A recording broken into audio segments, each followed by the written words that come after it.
Jusan Taytay and Singsang. I'm Melanie Alibar, 45 years old, single, and I have three children, 23, 18, and 15. I have experience in Hong Kong, and my first employer is have three family members, two adults and one infant. I took care of the infant, feeding, playing, sleeping, and my main duties also is washing, cooking, cleaning, and ironing. And my second employer is four members, two adults, one infant, and 1-year-old boy. I take care of the baby boy, 1-year-old, then feeding, cooking, washing, and cleaning, marketing.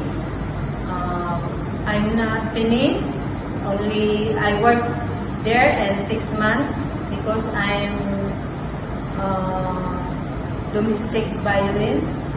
I take care of domestic violence, and my third employer is 5 members of the family, 2 adults,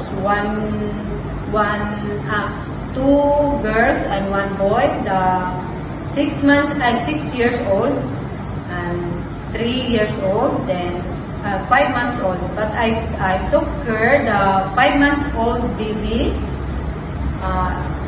eating, feeding, playing, reading a book, and also my main duties is cooking, cleaning, washing, and ironing. Mom and sir, if you hire me, I promise I do my best, love and kind, and also a long term. Thank you, ma'am and sir.